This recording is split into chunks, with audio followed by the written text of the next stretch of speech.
ብዙዎችን ያስለቀሰው ግለሰብ ሁላችሁም ጥንቃቄ አድርጉ ተብሏል።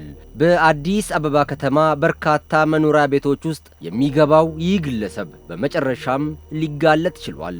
ሰውየው ያልደረሰበት ሰፈር የለም። እየተዘዋወረ ነዋሪውን ጉድ ሲሰራም ነበር። በዚህ ጉዳይ ህዝቡ መማረር ከጀመረም ሰነባብቷል። ፖሊስም ጥብቅ ማሳሰቢያ ሰጥቷል።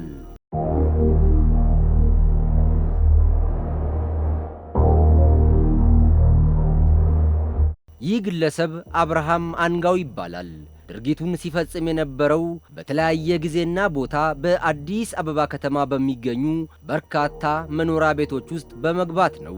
ግለሰቡ ከቦታ ወደ ቦታ እየተንቀሳቀሰ ለረጅም ጊዜያት ነዋሪውን ሲያማርር ቆይቷል። በተለያየ ጊዜም ወደ ሰው መኖሪያ ቤት በአጥር ላይ ዘሎ በመግባት በርካታ ንብረቶችን ሰርቆ ከአካባቢው ተሰውሯል። ይህን ተከትሎም ፖሊስ የደረሰውን መረጃ መነሻ በማድረግ ግለሰቡን ለመያዝ ብርቱ ክትትል ማድረጉን ቀጠለ። ወንጀል ፈጻሚው ለጊዜው ያመለጠ ቢመስለውም ፖሊስ ባደረገው ከፍተኛ ጥረት በቁጥጥር ስር እንዳዋለው በኮልፌ ቀራኒዮ ክፍለ ከተማ ፖሊስ መምሪያ የዓለም ባንክ አካባቢ ፖሊስ ጣቢያ ወንጀል መርማሪ የሆኑት ምክትል ሳጅን መለሰ ካሊብ ገልጸው ግለሰቡ ላይ ተገቢው ምርመራ ተጣርቶ በአቃቢ ሕግ በኩል ክስ እንዲመሰረትበት መደረጉን ተናግረዋል።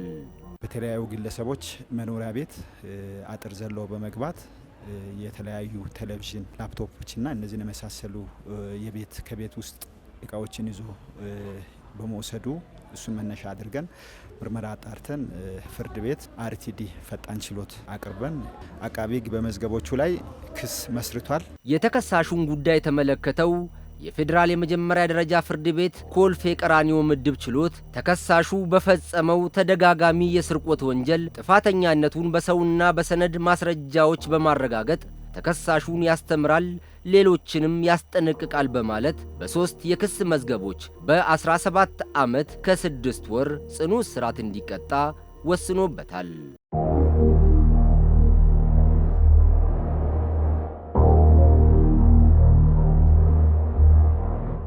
ተመልካቾቻችን ለአሁኑ ወደ እናንተ ያደረስነው መረጃችን ይህን ይመስላል። አብራችሁን ስለነበራችሁ እናመሰግናለን።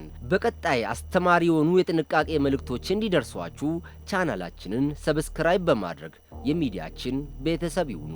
ይህ ዴይ ቱ ዴይ ኢትዮጵያ ነው።